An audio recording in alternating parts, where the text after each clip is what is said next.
이 사도 바울 선생이 로마 총독인 벨릭스와 그의 아내 드루실라에게 전한 그 복음이 뭐라 그랬어요? 의와 절제와 심판에 대한 복음을 전했다 그랬는데, 이 말씀을 증거하려고 합니다.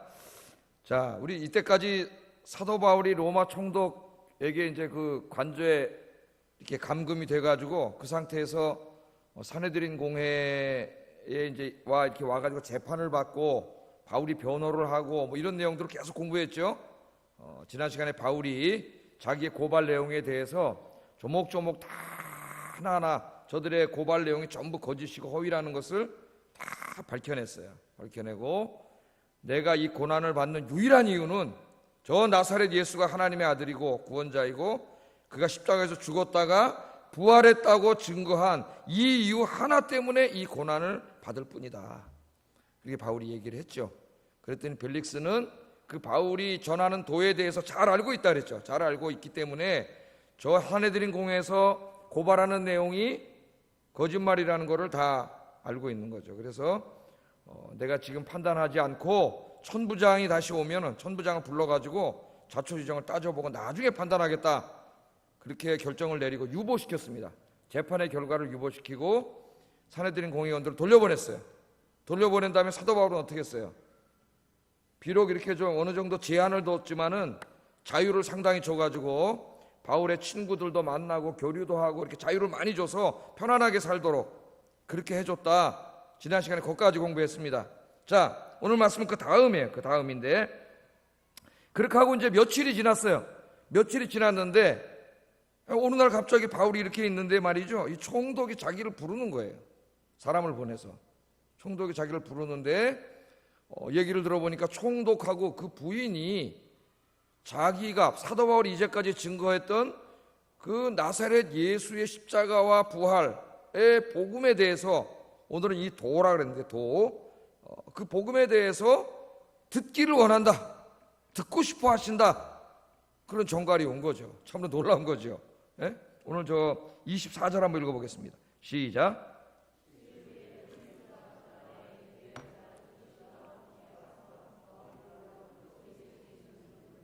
예, 그래서 바울을 불러가지고 바울에게 네가 이제까지 전 로마 제국을 돌아다니면서 증거한 그 그리스도의 십자가의 죽음과 부활의 도에 대해서 우리 부부에게 자세히 한번 설명해 봐라. 그게 뭔지 우리가 듣겠다, 그런 거죠. 그래서 그 바울이 설교를 한 거예요. 그 설교를 많이 했겠죠. 길게 했는데 누가는 오늘 그걸 다 기록하지 않고 핵심적인 단어 3개만 했습니다. 뭐라 그랬어요? 의와 절제와 심판에 대해서 설교했다. 그럼 뭐 바울이 의와 절제와 심판이 있습니다 하고 끝냈을까요? 거기에 대해서 상세히 많이 설교를 했겠죠. 가르치고. 이제 누가는 다 기록하지 않았습니다. 왜냐하면 바울의 그 복음 전도 설교를 이미 여러 번 기록했어요, 앞에서. 그렇기 때문에 거기다 다시 기록하지는 않고 핵심 키워드 3개만 딱 집어넣어서 복음을 증거했다, 그렇게 이야기를 하고 있습니다. 오늘 첫 번째 우리가 좀 여기 놀라운 것은 이 총독은 로마 사람이죠. 로마의 총독입니다. 근데 그의 아내는 누구예요? 유대 여자예요. 유대 여자 드루실라라고 하는 여자입니다. 유대의 부인을 얻었어요. 그런데 이 두 사람이 사적으로 바울을 불러서 그 바울이 전한 예수 그리스도의 도, 지금으로 말하면 기독교의 진리, 우리는 그걸 뭐라 그래요? 복음이라 그러죠. 복음.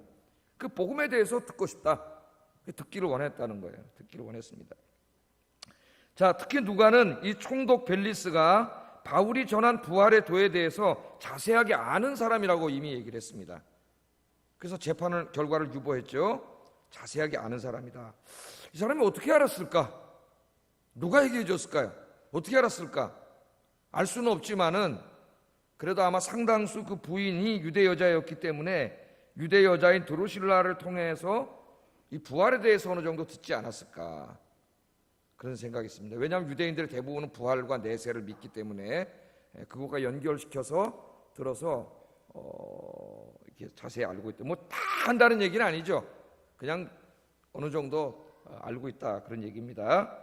자, 이 벨릭스의 아내가 유대 여성이었는데, 이 유대 여성이었는데 특별히 우리가 택한 이 성경 사본이 많이 있다 그랬죠. 사본이 사본이 많이 있다 그랬는데 그 중에서 이제 우리가 택하지 않은 서구 사본이라고 있어요. 웨스턴 텍스트라고 있는데 그 서구 사본에는 어떤 내용이 있냐면은 오늘 이 바울을 초청해 갖고 설교를 들으려고 했던 것이 그의 아내 드루실라가 자기 남편인 총독을 설득해 가지고 바울을 불러서 우리가 한번 예수 그리스도의 도에 대해서 들어보자 그렇게 부탁을 해 가지고 이 총독이 자기 부인의 그 부탁을 거절하지 못해서 바울을 불러 가지고 설교를 들은 것으로 서구 사본에 그런 이야기가 삽입되어 있습니다. 헬라어 사본에. 근데 우리 이제 이 번역을 할 때 그거는 원문이 아니다 그래서 택하지는 않았어요. 그러니까 사실인지 아닌지는 모르겠지만은 그랬을 가능성도 있습니다. 하여튼 두 사람이 다 궁금증이 있었던 것 같아요. 도대체 저 예수 그리스도에 대한 도가 뭔데? 벨릭스도 어느 정도 들어서는 알고 있고 한번 자세히 좀 듣고 싶다 그런 생각이 들었겠죠. 그래서 이제 불렀습니다. 그러면 우리가 좀 공부를 해보겠어요. 오늘 저 수요일이니까 이 드루실라하고 헤롯 이 드루실라의 가문에 대해서 우리가 좀 한번 공부를 해보겠어요. 드루실라는 누구냐? 이 드루실라는 헤롯 아그리파 1세의 딸입니다. 헤롯 아그리파 1세 그러면 생각나세요? 안 나세요? 성경에 헤롯이 많이 나오는데 헤롯이 누군지만 알아도 성경 많이 하는 거라 그랬죠. 네? 그래서 제가 옛날에 교사들 가르칠 때 이 중간사 가르치면서 다 가르쳤는데 하도 오래돼가지고 요새 내 교사도 안 가르치다 보니까 잊어버렸을 거예요. 헤롯 아그리파 1세 우리 공부했잖아요. 사도행전 12장에 나오잖아요. 사도행전 12장에 유다의 왕으로 임명돼서 온 사람이 헤롯 아그리파, 헤롯이라고만 나오는데 그 전체 이름이 헤롯 아그리파 1세예요. 1세. 그의 아들 2세가 또 왕이 되기 때문에 1세라고 합니다. 헤롯 아그리파 1세가 오자마자 뭘 했어요? 유대인들한테 잘 보이려고 어떻게 따랐어요? 사도들을 잡아가지고 감옥에 가뒀잖아요. 그 중에 한 사람이 누구예요? 야고보. 요한의 형제인 야고보를 잡아서 어떻게 했어요? 칼로 죽였잖아요. 야고보를 죽인 사람이 이 여자의 아버지가 아버지가 헤롯 아그리파 1세로서 야고보를 죽이고 유대인들이 좋아하니까 또 누구를 잡았어요? 베드로를 체포했잖아요. 우리 공부했잖아요. 베드로를 체포해서 이제 그 다음날 죽이려고 그랬는데 하나님이 살려주셨잖아요. 기적적인 방법으로. 바로 그랬던 사람이 이 헤롯 아그리파 1세고 이 헤롯 아그리파 1세는 어떻게 죽습니까, 여러분? 사람들을 모아놓고 연설을 하는 중에 자기가 마치 하나님인 것처럼 하나님의 영광을 자기가 다 받고 교만하게 하다가 어떻게 했어요? 창자에 벌레가 생겨가지고 벌레가 속을 뜯어먹고 죽었어요. 비참하게 죽었습니다. 하나님 앞에 교만하게 했다가 그 12장에 다 나오잖아요. 사도행전 12장에. 잊어버리셨죠? 그러니까 성경을 자꾸 읽으세요. 성경을 자꾸 읽고 성경을 읽으면 헤롯밖에 안 나오기 때문에 이 사람이 누구지? 그럴 때는 또 이제 들어가세요. 컴퓨터를 켜놓고 제가 강의한 내용을 이렇게 다시 볼 수 있나? 옛날 거도? 볼 수 있죠?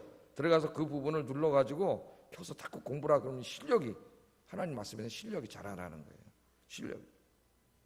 자, 그러면 우리가 한번 이 드루실라의 가문을 한번 쭉 보겠어요. 예수님 태어나실 때 그 왕이 누구예요? 그 사람도 헤롯이잖아요. 스데반의 목을 스데반이란다. 사도 저 누구야? 세례 요한의 목을 잘라 죽인 사람도 누구예요? 그 사람도 헤롯이잖아요. 여기 이 사람도 또 헤롯이고 뭐 이렇게 헤롯이 많어? 그 한번 지난번에도 한번 공부했는데 두 번째 공부합니다. 사도행전 공부하면서 다음에 이제 화면을 보겠어요. 화면을. 또 잊어먹어도 또 괜찮습니다, 여러분. 이거 서양의 학자들이 연구해 놓은 건데 인터넷 구글에 들어가서 헤롯 가게 치면 여러 가지 이쁘게 잘 만들어 놨어요. 그 여러분이 자꾸 한번 보셔야 성경 읽을 때 헷갈리지가 않아요. 헷갈리지.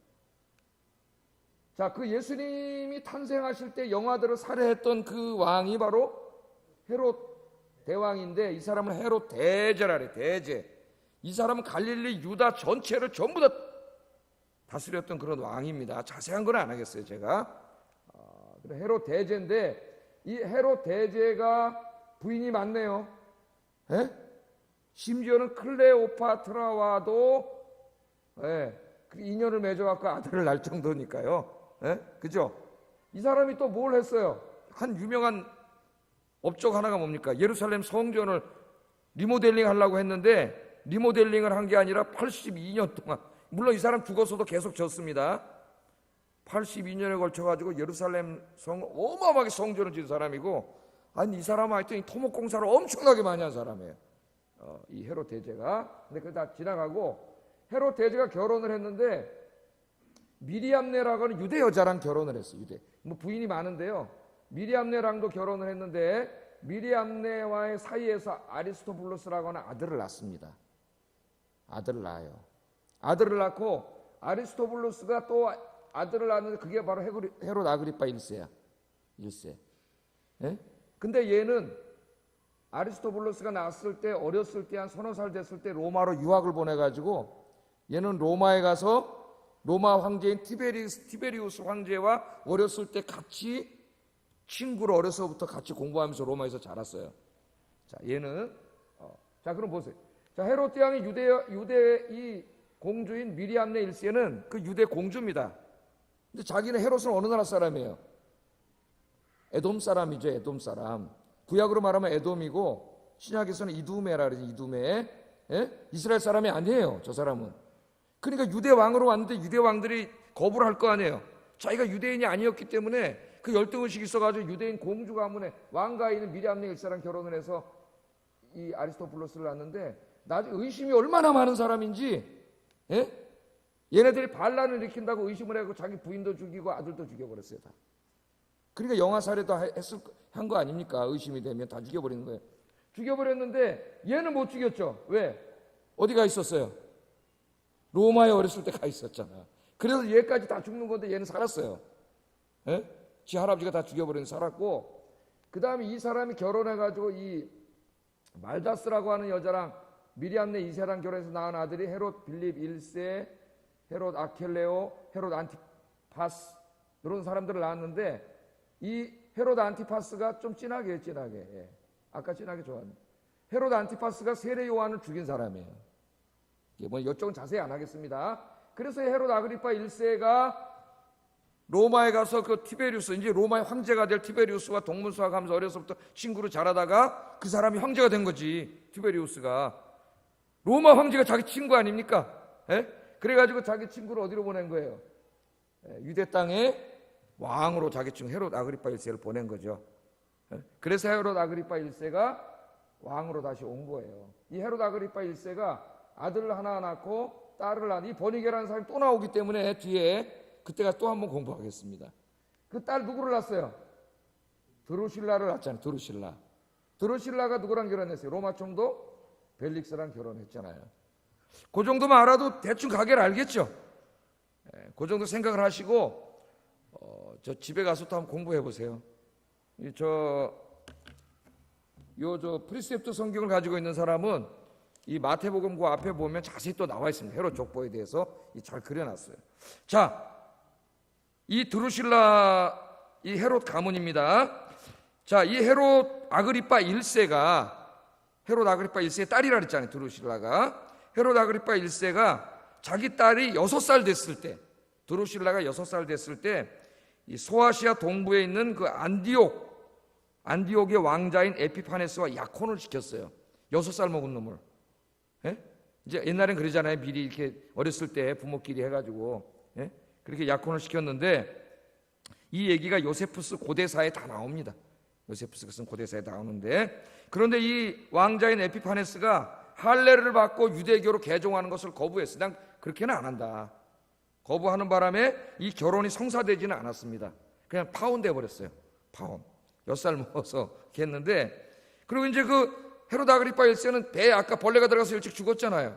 그래가지고 그 아들은 헤롯 아그리파 2세가 일찍 어린 나이에 왕이 됐는데, 이 헤롯 아그리파 2세가 오빠죠. 그러니까 드루실라의 오빠인데, 이 드루실라를 사마리아 땅의 작은 나라인 이 어떤 나라인 걸 몰라도 됩니다. 에메사의 왕 아지주스라고 하는 사람과 결혼을 시켰어요. 이때가 이제 드루실라의 나이가 16살. 그러니까 그 주변에 있는 조그마한 나라 왕국에 그 왕과 결혼을 시켰다는 거예요. 아지주스라고 16살 때. 그래서 이 드루실라는 원래 누구의 부인이에요? 그 아지주스의 부인이에요. 제가 그걸 지금 설명하려는 거예요. 바울이 왜 여기에 의와 절제와 심판에 대해서 설교했는가 하고도 연결이 됩니다. 이게.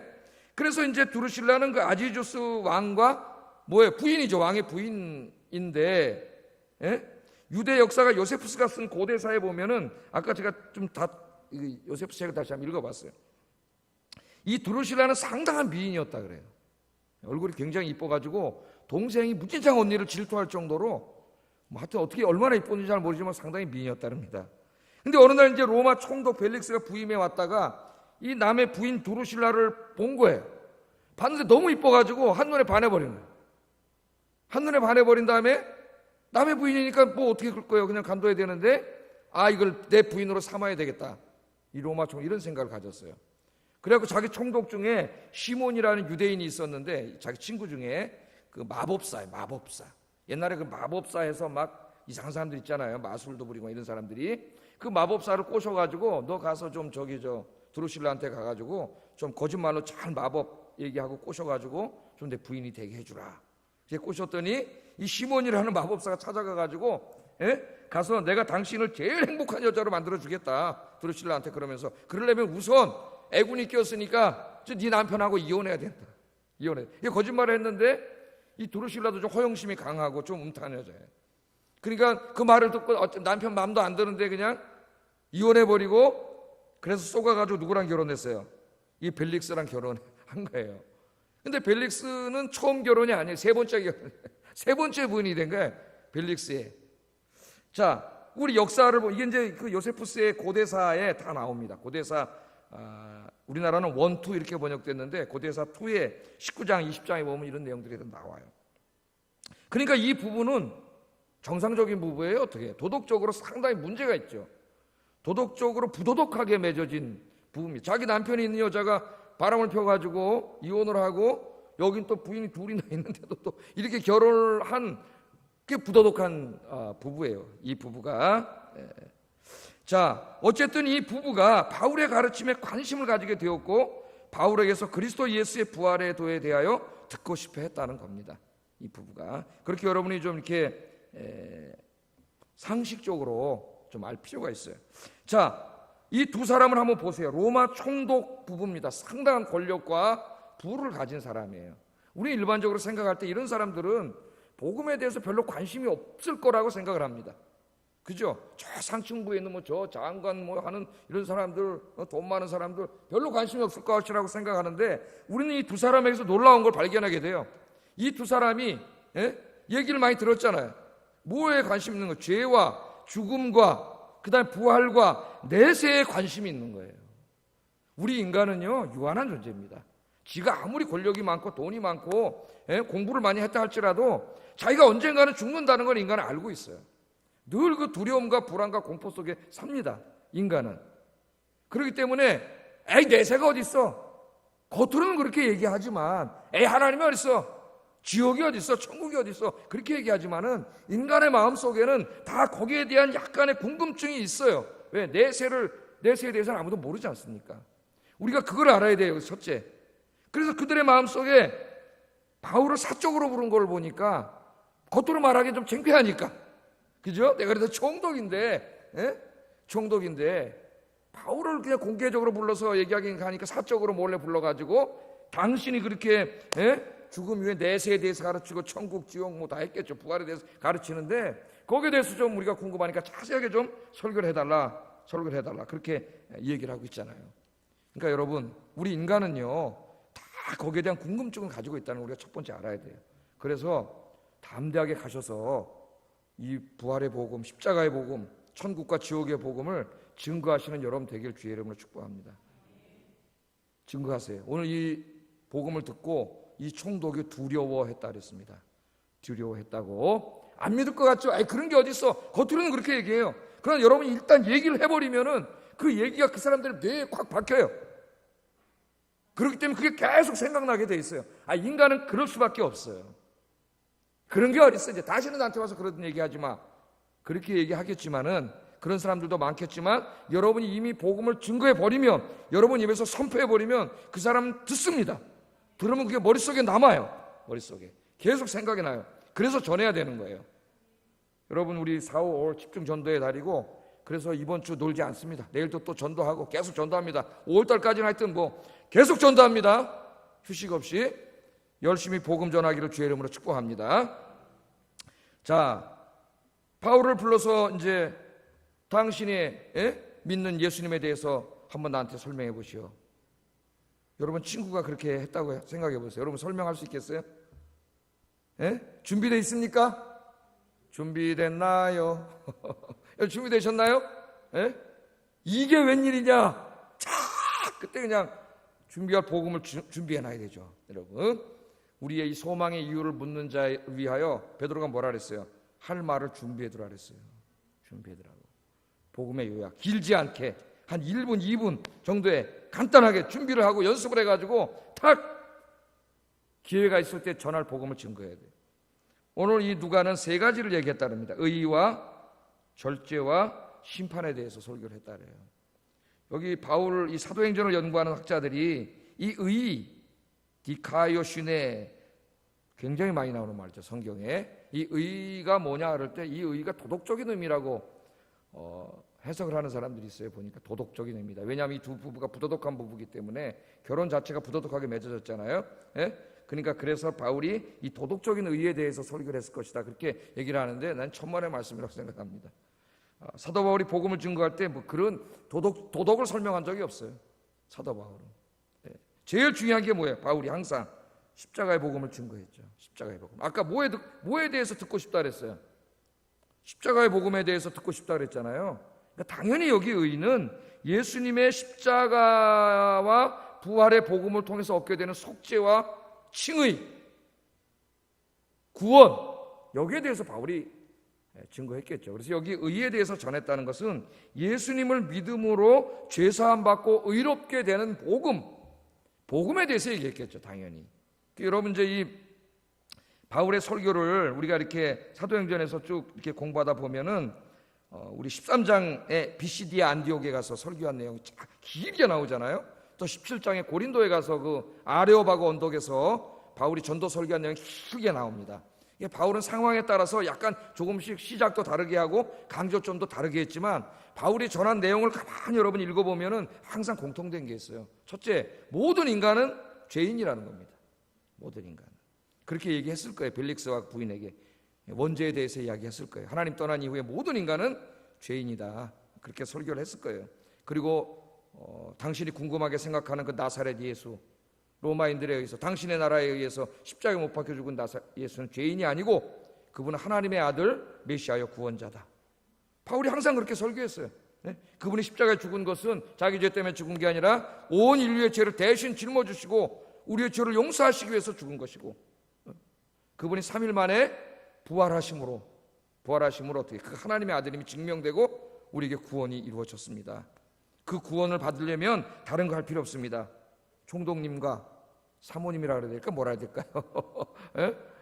뭐라 해야 돼요? 총독부인은 두 분이 예수 믿고 회개하면 됩니다. 다른 거 아무것도 할 거 없습니다. 예수하고 회개하면 하나님 앞에 속죄, 죄가 용서받았기 때문에 의인이 됩니다. 의인, 칭의, 속죄와 칭의는 같은 말이에요. 속죄는 소극적인 표현이고 칭의는 적극적인 표현입니다. 죄를 용서받았기 때문에 의인이 된 거예요. 죄가 있으면 죄인이죠. 속죄, 칭의는 같은 말이에요. 그래서 다른 말이 아니에요. 이건 같은 말입니다. 죄 용서받고 의인이라 칭함을 받고 의인이 됐기 때문에 구원을 받아 천국에 갑니다.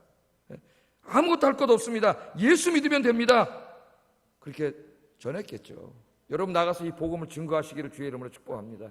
복음은 모든 믿는 자에게 구원을 주시는 하나님의 능력이 됨이니라.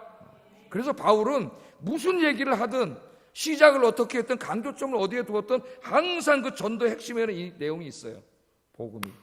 여러분도 뭐 가정 얘기를 할 수도 있고 내 얘기할 수도 있고 간증을 할 수도 있고 뭐 여러 가지 접근법을 사용할 수 있지만 항상 그 뭐를 얘기해야 돼요? 이 예수님의 십자가와 부활의 복음을 이야기해야 돼요. 사람을 변화시키는 건 이 복음이에요. 이 복음. 이 복음을 이야기해서 그 사람 머릿속에 뇌세포에 꽉 박아놓기를 주의 이름으로 축복합니다. 자, 그렇게 설교를 한 다음에 그 다음에 절제에 대해서 설교를. 절제에 대해서. 이 절제가 아마 이제 그 윤리에 대한 것일 거예요. 도덕과 윤리에 대해서 바울은 피하지 않았습니다. 그 두 사람의 부부가 이게 좀 부도덕하게 맺어진 부부라는 걸 바울은 다 알고 있죠.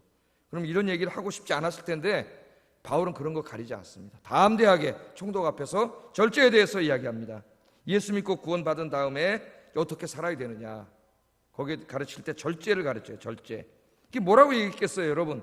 죄인인 인간의 마음에는 바울이 그렇게 설교했을 거예요. 왜? 바울 서신 읽어보면 다 나와요. 우리 인간의 마음에 바울이 뭐가 있다? 탐욕과 욕심이 있어. 탐심은 우상 숭배라 그랬잖아요. 네? 우리 탐욕, 탐심이 있어요. 이 죄인된 인간의 이 육신이 구원받지 못했기 때문에 구원받은 사람도 육신의 정욕으로 인한 탐심과 탐욕이 일어나. 그게 뭡니까? 그 탐심과 탐욕이 뭐로 나? 권력에 대한 탐욕, 재물에 대한 탐욕, 어떤 그 성에 대한 탐욕, 이 세상의 재미에 대한 탐욕, 이게 일어나는 거죠. 특별히 요새는 그 재미에 대한 탐욕이 엄청납니다. 현대인들이. 그래서 재미에다가 오락에다가 돈을 엄청나게 많이 써요. 현대인들이. 그 오락이 다 뭐예요? 그래서 누가 돈 많이 벌어요? 연예인들하고 스포츠 하는 사람 돈 많이 벌잖아요. 예? 우리가 상상하지도 못하는 돈을 벌어요. 연예인들이 하는 거, 스포츠인들이 하는 게 뭐예요? 다 오락이에요, 오락. 그 오락에다 엄청나게 우리가 돈 벌어 다 쓰는 거예요. 여행 다니고 뭐 다 이런 거 사실 다 오락이죠. 예? 오락에다 돈을 엄청나게 쓰는 거예요. 자, 그러니까 우리 인간, 이 하나님 떠나서 죄진 인간의 마음 속에는 그 육신의 정욕으로 인한 이 탐욕이 일어나. 탐욕이. 권력에 대한 탐욕, 돈에 대한 욕심, 탐욕이 일어나고 어떤 그 성적인 것, 세상의 쾌락, 즐거움에 대한 탐욕과 탐심이 우리 마음속에 막 일어나는데 이 탐욕과 탐심을 제어하지 못하면 어떻게 돼요? 악을 행하게 돼요. 사탄의 덫에 걸려가지고 그것을 누리기 위해서는 우리가 다 경험하지 않습니까? 악을 행하게 돼요. 악을. 그래서 성경에서 원래 죄라고 얘기할 때는 원죄를 말하고 그 원죄를 가진 인간이 행하는 그것이 도덕적인 것이든 법적인 것이든 그 죄악들은 악행이라 그래요. 악. 죄라고 말할 때는 원죄. 예? 나머지는 우리가 악을 행하는 거예요. 우리는 원죄를 가지고 태어났기 때문에 온갖 악을 행해. 그 악의 뿌리가 뭐냐면 탐심이에요. 그래서 탐심은 우상숭배라는 거예요. 그런데 그 탐심대로 살면 우리는 죄 짓고 악을 행하다가 죽어요. 지옥 갑니다. 다. 그 말을 통해서 은근히 지금 뭘 얘기하는 거예요? 두 사람의 잘못을 지적하는 거죠. 사도 바울이. 두 사람이 뭐예요? 그 탐욕을 이기지 못해서 자기 남편을 배반하고 속이고 이혼하고 남의 여자랑 결혼하고 이런 짓을 했잖아요. 이 두 사람이 그 탐욕에 대해서 이야기하는 거예요. 자, 그런데 하나님께서는 이 탐욕대로 살면 우리가 죽기 때문에 구원받은 사람들의 마음속에는 이 탐욕을 제어할 수 있는 은혜를 주십니다. 그게 뭐예요? 절제야. 오늘 이 절제예요. 절제. 그래서 성령의 열매는 성령이 우리 안에 들어오시면 9가지가 아니라 9가지 양상이라고 할 수가 있는데 성령의 열매 하나예요. 열매 하나인데 9가지 우리 인격의 열매가 맺어지는데 그 중에 하나가 뭐냐면 절제입니다. 절제. 이 탐욕과 욕심이 막 일어나죠. 여러분, 좋은 거 있으면 어떻게 하고 싶어요? 갖고 싶죠. 백화점 가면 어떻게 돼요? 백화점 자주 가는 게 안 가는 게 좋죠. 왜? 자주 가면 자꾸 어떻게 돼요? 탐욕이 일어나죠. 왜? 거기다가 좋은 것들을 쫙 디스플레이를 해놨는데, 전시를 해놨는데 그 전문가들이 다 해놓은 겁니다. 예? 그걸 보는 순간 어떤 마음이 생기게 만들어놨을까요? 갖고 싶은 마음이 생기게 됐죠. 옛날에 제가 어떤 라디오를 들으니까 이 프로이드라고 하는 그 심리학자 영향을 받은 우리나라의 그 문학가들, 심리학자들이 하는 말이 뭐라 그러냐면은 우리 인간이 왜 정신병에 걸리느냐면 인간의 욕망을 이 욕심이지, 욕망을 자꾸 이게 어떤 도덕이나 종교나 이런 걸로 억누르기 때문에 이 욕망을 억누르기 때문에 정신병에 걸린다는 거예요. 우울증이 오면 다 온다는 거예요. 그래서 그 억망을 억누르면 안 된다는 거예요. 옛날에 연세대학교 뭐더라 마광수 교수인가 뭐 그런 게 나왔잖아요. 막 그래가지고 우리 인간은 어떻게 돼요? 그냥 막 자기 그 탐욕과 욕망이 일어나면은 그대로 해야 된다는 거예요. 특별히 성적인 부분에. 그리고 라디오에 나와서도 막 얘기하고 강연을 하고 한동안 막 이렇게 했죠. 영화도 만들고 막 이렇게 했죠. 그랬더니 그 방송에 어떤 엄마가 전화를 해가지고 얘기를 하더라고요. 그럼 제가 하나 질문하겠습니다. 백화점에 우리가 이렇게 가면은 거기 명품 핸드백도 있고 좋은 명품 옷도 있고 그런데 그걸 보면 내 마음속에 갖고 싶은 욕망이 생기는데 그럼 그 욕망을 억제하는 게 옳은 겁니까? 아니면 그 막 집어 훔쳐오는 게 옳은 겁니까? 욕망대로 가져가는 게 옳은 겁니까? 그러니까 아무 말도 못 하더라고. 예? 욕망을 여러분 욕망대로 사면 안 돼요. 요즘 어떤 책들이 네 마음에 이끌리는 대로 살아, 네 마음이 움직이는 대로 살아, 그런 책들이 많이 나와요. 그래 네가 행복해. 천만의 말씀이에요. 여러분, 우리 마음은 의롭지 않아요. 우리 마음이 이끌리는 대로 살면 우리 마음은 욕망, 탐욕과 탐심으로 가득 차 있습니다. 내 마음이 이끌리는 대로 살면 큰일 나요. 여러분, 그런 책 읽고 영향받지 마세요. 우리는 뭐대로 살아야 돼요? 하나님의 말씀에 따라 살아야 돼요. 할렐루야. 성령이 이끄시는 대로 살아야 돼. 성령이 우리 안에서 절제의 은혜를 주세요. 절제. 아니, 우리 보면 우리 죄인된 인간은 좋은 거 보면 다 갖고 싶다니까요. 예? 다 갖고 싶죠. 그 존재냐 소유냐라고 하는 책에서 에리크 프롬이 얘기하잖아요. 우리 인간 어때요? 소유하고 싶은 욕망이 있어요. 좋은 곳이 있으면 다 갖고 싶은 욕망이 있어요. 저는 갖고 싶을까요? 안 갖고 싶을까요? 갖고 싶어요. 좋은 거 있으면은 뭐 폴더폰이 나온대. 그거 한번 써볼까? 그거 얼마인데 200 몇십만 원. 그거 어떻게 쓰겠어요? 절제해야지. 예? 그렇잖아요. 그걸 그래갖고 막 비싸게 사야 됩니까? 물론 너무나 갖고 싶어가지고 한두 개 정도 있으면 마음에 큰 상처에 그 위안이 되고 치료가 되는 것들이 있잖아요. 한두 개 갖는 게 뭘 그렇게 욕망이겠습니까마는, 여러분 그 욕망이 끌려가지고 그것들을 다 하면은 맨날 어떻게 돼? 다 사놓고 카드로 어떻게 돼? 카드로 맨날 긁어대가지고, 예? 그 외상값 다 갚다가 비싼 이자 내고, 하나님 앞에 뭐 11조도 못 내고, 심지어는 감사한 것도 못 내고, 주님 앞에 드리는 것도 없고, 욕망진창으로 살아가는 거예요. 우리 안에. 그게 권력이든 돈이든 뭐 좋은 물건이든 이 욕심이에요. 욕심. 예? 이 두 사람에게는 바로 그 이성이었겠죠. 이성, 아름다움. 예? 여러분들, 하나님께서는요 우리에게 성령을 주셔가지고 구원받은 사람의 마음속에는 절제할 수 있는 힘을 주세요. 절제하는 게 참 하나님의 인간이에요. 하나님의 형상대로 지금 인간이지. 지 하고 싶은 대로, 마음이 이끌리는 대로, 네 마음이 이끌리는 대로 살아. 그래야 행복해. 천만의 말씀이에요. 마음이 이끌리는 대로 살면 우리 사회 엉망진창됩니다. 예? 마음이 이끌리는 대로 살아봐요. 지나가는 여러분, 우리 여성들이 지나가는 사람 다 장동건같이 생긴 사람 저 사람하고 한번 사귀어봤으면 좋겠다 그러면 다 사귀어야 돼 가서. 예? 마음이 이끌리는 대로 살면 안 돼요. 우리 마음은 죄로 오염되어 있어요. 사탄의 역사예요. 그래서 성령이 이끌린 대로 살아야 돼요. 말씀대로 살아야 돼요. 기도해야 돼요. 그 은사가 뭐냐면 절제야. 절제. 내가 이런 행동을 하려는 욕망이 끌어오르다가도 기도하는 중에 성령께서 뭐래? 네 그러면 안 된다. 너 하나님의 백성 아니냐? 하나님의 자녀 아니냐? 그럴 때 내가 이러면 안 되지. 그럼 뭘 하게 돼요? 절제를 하게 되잖아요. 절제를 하지 못하고 마음이 이끌리는 대로 욕망대로 살면 악을 행하다가 나중에 죽어서 지옥 갑니다, 여러분.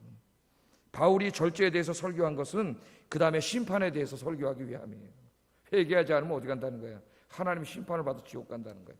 그 10계명 10번째 계명의 신명기 5장 21절 읽어보겠습니다. 시작.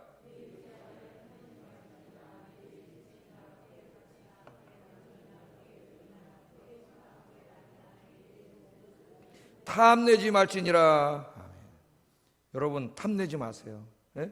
다른 사람들이 가진 거 좋은 거 다 보면 다 갖고 싶죠. 모든 인간은 갖고 싶어요. 죄성을 가지고 있기 때문에. 그러나 절제할 수 있어야 됩니다. 그죠? 그래서 이제 텔레비전도 보다 보면은 막 한 채널만 옮길 때마다 뭐가 있어요? 예, 홈쇼핑이라 그래갖고 이쁘고 잘생긴 여자 남자가 나와서 막 꼬시는 거지 사라고. 물론 이제 그래서 필요한 걸 한두 개 살 수도 있는데 그거 막 꼬시면 다 진짜 다 좋은 것 같아. 근데 하나도 안 좋아요 보면. 예? 그거 막 사라고 막 꼬시면 어떻게 또 계속 그거 다 사면 나중에 카드가 날라오는데 그냥 엄청나게. 이거 어떻게 할 거예요, 여러분? 어떻게 해야 돼요? 절제하세요. 예? 주님 저에게 절제의 힘을 주시옵소서. 그래서 꼭 필요한 것만 사시고, 예? 너무 갖고 싶어서 저거 안 가지면 우울증 걸릴 것 같으면 다 그거 하나만 사시고 나머지는 절제하시기를 주의 이름으로 축복합니다. 제가 옛날에 얘기를 들어봤더니 우리 집사람하고 우리 누님들하고 어디 가서 그 갈비를 먹었는데 그 내려오니까 무슨 반지를 팔더라고. 반지를, 루비 반지 같은 거 막 큰 알이에요. 근데 루비 반지인데 2만 원이에요. 그러니까 가짜 루비지. 우리 집사람이 2개 사고 자기 하나 차고 우리 큰누님 하나 주더라고 사서. 그러니까 그걸 찾는데 그렇게 기분이 좋다는 거예요. 큰누님 전도사님인데도 2만 원. 야, 그 하나 사서 루비건이 하고 끼고 다니면 되잖아요. 루비건. 뭐 루비 꼭 껴야 됩니까? 루비 끼면은 불안해서 못 당겨요, 여러분. 예? 얼굴 험악하게 생긴 사람 보면은 이거 뺏어갈까 봐 무서워가지고 2만 원짜리가 이러고 다니겨도 안 뺏어가잖아요. 이러고 다니겨도. 도둑놈이 가짜는 잘 알아요. 그래서 여러분 절제, 성령이 충만한 사람은 절제의 능력이 뛰어나요. 절제하는 사람이 성령 충만한 사람이에요. 여러분 우리 안에서 생기는 탐심으로 인해 생기는 모든 욕망과 욕심과 죄악과 악행들을 기도와 말씀으로 절제할 수 있는 우리 아임교회 성도들 되시기를 주의 이름으로 축복합니다. 마지막으로 심판에 대해서 설교했습니다. 심판에 대해서 우리 전도할 때는 이 얘기는 잘 안 하는데 지옥에 대해서 설교한 거죠. 예수 믿지 않으면 지옥 갑니다. 설교한 거죠. 사람은 한 번 죽습니다. 그러나 죽은 다음에는 한평생에 대해서 하나님 앞에 가서 재판을 받습니다. 그렇게 설교를 했죠, 바울이. 이 사람 누구예요? 지금 벨릭스가 재판관이에요. 이 땅, 그 유대 땅에서 제일 높은 재판관이. 바울도 자기한테 재판을 받았잖아요. 조금 아까 전까지만 해도 바울이 얘기하는 거야. 네가 재판을 받는 날이 온다는 거야. 이제 네가 진짜 왕이신 하나님 앞에 서서. 예? 여러분 고린도후서 5장 10절 한번 읽어보겠습니다. 바울이 뭐라고 설교하는지. 시작. 각각 선악간에 그 몸으로 행하는 것을 따라 받으려 함이라. 이는 우리가 다 반드시 그리스도의 어디 앞에서요? 심판대 앞에 반드시 다 나타납니다. 반드시. 그래서 각각 선을 행했든 악을 행했든 선악간에 그 몸으로 평생 동안 행한 것을 따라 다 심판을 받는다. 재판을 받는다. 바울이 고린도 교인들에게 설교를 했죠. 다 심판을 받습니다. 바울만 그랬나요? 요한계시록 20장 11절 12절 사도 요한도 이렇게 똑같은 설교를 했어요. 읽어보겠습니다. 시작. 땅과 하늘이 그 앞에서 피하여 간데 없더라. 또 내가 보니 죽은 자들이 큰 자나 작은 자나 그 보좌 앞에 서 있는데 책들이 펴 있고 또 다른 책이 펴졌으니 곧 생명책이라. 죽은 자들이 자기 행위를 따라 책들에 기록된 대로 심판을 받으니. 이게 유명한 무슨 장면입니까? 백보자 심판. 왜 백보자 심판이라 그러죠? 하나님의 보좌의 색깔이 흰색이니 보니까 흰색. 예? 내가 크고 흰 보좌를 봤다 그러잖아. 그래서 백보자 심판이란 말이 나온 거예요. 예? 하나님의 그 재판정이 아마 흰색인가 봐요. 흰색. 하나님 재판정에 서서 어떻게 합니까? 땅과 죽은 사람들이 다 부활해. 아기도 부활한다 그랬죠? 다 부활해가지고 모든 사람은 하나님의 재판대 앞에 서는데, 예수 그리스도를 믿고 그 죄가 용서함 받은 사람은 속죄함을 받고 칭의를 받아 무죄 판결을 받음으로 하나님 나라의 축복에 참여하지만, 예수 믿지 않은 사람은 평생 동안 지은 죄가 그대로 책에 다 쌓여있다 그랬죠. 하나님의 그 법률 책에 다 써있어요. 골로새서에서 우리 공부했죠, 새벽에. 그 책에 꽉 들어차 있어. 우리가 지은 죄가, 마음으로 지은 죄까지 말로 지은 죄 다 있어요. 그게 용서받지 못했기 때문에 하나님이 유죄, 그럼 지옥으로 떨어지는 거예요. 지금 그 얘기를 하고 있잖아요. 야고보서도, 히브리서 저자도 뭐라 그랬습니까? 히브리서 9장 27절에 한 번 죽는 것은 사람에게 정하는 것이요. 맞습니까? 난 안 죽을 거다 그럴 수 있는 사람 없겠죠? 정말 감사하게 한 20년 후에 주님이 오시면 안 죽을 수도 있어요. 20년 후에 제가 안 죽었을 때 오셨으면 좋겠어요. 희망을 가지고 제가 안 죽었을 때 오셔서 우리 싹 들려 올라갔으면 좋겠어요. 그러나 주님이 늦게 오시면 한 번 죽는 것은 사람에게 다 정해진, 이건 피해갈 수 없는 거예요. 누구나 죽는 거죠. 그러나 그 후에는 뭐가 있어요? 죽는 게 문제가 아닙니다, 여러분. 죽은 다음에 부활을 해요. 죽는 게 문제가 아니에요. 그 다음이 문제예요. 그 다음에 뭐가 있어요? 심판이 있습니다. 이게 무서운 거예요. 이제 예수 믿는 사람은 죽음을 두려워해서는 안 돼. 물론 아직도 조금 두려운 마음이 있을 수 있겠지만은 자꾸 기도하시면 극복이 돼요.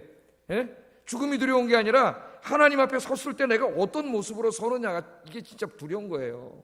다른 게 두려운 게 아니라, 이제 성숙한 신앙인들은 내가 하나님 앞에 오늘 쓰면은, 죽으면 하나님 오늘 밤에 너 오니라 그러고 밤에 자다가 데려가면 가는 거죠. 어떻게 합니까 우리가?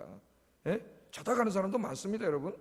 자다가 가면 갈 수밖에 없어요. 하나님 딱 눈 떴는데 하나님 앞이야. 근데 그 하나님 앞에 섰을 때 내 모습이 정말 너무나 형편없고 창피하면 어떻게 할 거예요, 하나님 앞에? 그래도 하나님 앞에 서서, 그래도 하나님이 예수를 믿었으면 그래도 구원을 받을지 모르겠으나 불구덩이에서 튀어나온 것처럼 구원을 받는 사람이 있다고 바울이 그랬죠. 그 부끄러운 모습을 말하는 거 아닙니까, 여러분? 머리 꼬실리고 막 시커먼 껌댕이가 다 묻어가지고, 다른 사람은 세마포 옷을 입고 그냥 빛이 번쩍번쩍나게 구원을 받는데, 물론 다 비유의 말씀이에요. 진짜 그런다는 게 아니라, 그러니까 이 땅에 있을 때 절제하고 말씀대로 잘 살아야 된다는 것을 가르치기 위해서 실감나게 가르친 거죠. 그래서 여러분, 이 땅에 살 때 굉장히 우리가 중요하다. 베드로후서 3장 13절 14절 말씀 읽어보겠습니다. 시작. 그러므로 사랑하는 자들아, 너희가 이것을 바라보나니 주 앞에서 점도 없고 흠도 없이 평강 가운데 나타나기를 힘쓰라. 이제부터 여러분이 힘써야 되는데, 물론 돈 버는 일도 힘써야 되고 열심히 살아야 돼요. 우리가 다 직장생활 힘쓰게 잘해야 되는데, 그러나 더욱 힘써야 될 일이 뭐예요?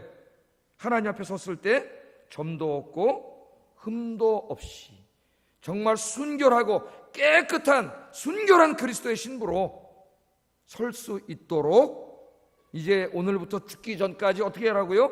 힘써야 됩니다. 절제해야 돼요. 절제. 예? 죄 짓지 않고 하나님의 말씀대로 살기 위해서 힘써야 돼. 거룩하고 이롭게 살도록 힘쓰시는 여러분 되시기를 주의 이름으로 축복합니다. 힘써야 돼. 힘써야 돼. 여러분, 오늘 이 바울이 전한 이 세 가지 이신칭의, 절제와 심판의 말씀은 우리가 믿지 않는 사람들에게 전해야 될 복음입니다. 이 복음을 듣고 오늘 말씀은 벨릭스가 어떻게 했다고요? 두려워했다 그랬어요. 무서워했습니다. 왜? 하나님의 심판이 있다는 거예요. 당신이 지은 죄에 대해서 예수 믿고 회개하지 않으면, 그리고 앞으로 바로 살지 않으면 당신은 하나님의 재판을 받아서, 당신이 재판관이지만 여기선 하나님 앞에 재판을 받아서 하나님의 심판을 받고 지옥 갑니다. 이 설교를 듣고 이 총독이, 이 로마의 총독이 무서워졌어요. 그게 인간이에요. 여러분, 전도하세요. 누구에게든지. 그럼 두려워집니다. 그 다음에 이 사람이 회개하지는 않은 것 같아요. 당장은. 나중에는 어떻게 되는지 모르지만 사도행전에서는 회개하지는 않은 것 같아요. 그러다 이 마음속에 두려움이 생겼어요. 두려움이. 그래서 여러분, 하여튼 이 바울이 이렇게 막 설교를 해도 막 두려움까지는 느끼지만 그래도 끝까지 회개하지 않는 사람이 있어요. 여기. 그러니까 전도하다가 열매가 없다고 실망하지 마시기 바랍니다. 실망하지 마시고 열심히 전하세요. 하여튼 우리의 사명은 전하는 거예요. 듣든지 안 듣든지 우리는 전하면 됩니다. 전하면 그들이 두려워하고 막 생각하고 그럴 거예요. 택한 백성은 다 돌아올 거예요. 하나님 앞에. 그러니까 우리는 너무 열매에 연연하지 마세요. 내가 목사님 그래도 2, 3년, 5년, 10년을 전도했는데 이렇게 열매가 별로 없네요. 열매가 있었으면 더 좋겠지만은, 그러나 그 사람이 딴 데 가서 다른 사람 전도받고 또 교회 나갔을 수도 있어요 지금. 예? 그래서 우리는 몰라요. 우리가 다 전도를 많이 하잖아요. 그럼 이 사는 사람이 한 사람에게만 전도받는 게 아니에요. 나한테도 전도를 받지만 다른 교회 집사님에게도 전도받고 자기 가족에게도 전도받고 수십 명이 전도를 해요. 한 사람이 살아가는데, 그러다 그게 하나 열매를 맺었고 어떤 교회든지 나가고 있을 거예요. 지금 여러분이 잘 모르지만 천국에 가면은 요한복음에 뭐라 그랬어요? 하나님 똑같은 상을 주신다 그랬어요. 그 사람이 구원받는데 A라는 사람이 데리고 교회 나갔지만 이 사람이 교회 나가기까지는 많은 사람들이 전도했었잖아요. 그게 실패하고 헛된 게 아니고 이 모든 전도가 합쳐져서 이 사람이 거기서 열매를 맺게 된 거예요. 하나님은 어떻게 돼요? 이 추수에 대해서 똑같이 상을 주신다 그랬어요. 그러니까 여러분 열심히 전도한 사람은 나중에 천국에 가면은 아이고 하나님 나 한 명밖에 전도 못했는데, 아이 천만의 말씀이야. 여러분이 여러 명 복음을 막 만나는 사람에게 전했으면 천국에 가면 몇 명은 전도했는지 알 수가 없어요. 그러니까 우리는 하여튼 듣든지 안 듣든지 열심히 전도하시기를 주의 이름으로 축복합니다. 어우 저 사람 총독이고 총독 부인인데 저런 사람이 예수 믿겠어? 그런 소리 하지 마세요. 인간은 다 마찬가지예요. 불안하고 두렵고 무섭고 내세에 대해서 궁금하고 지옥을 두려워하고 죽음을 두려워합니다. 여러분 열심히 가서 복음 증거하시는 여러분 되기를 주의 이름으로 축복합니다. 할렐루야. 네, 기도하겠습니다.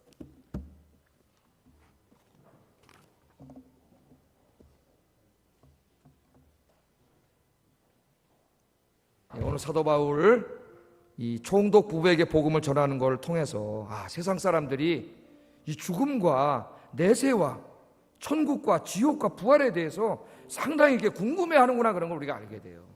그런데 우리가 얼마나 궁금하면 몰래 바울을 불렀겠습니까? 근데 우리가 지레 관심 없다고 생각해.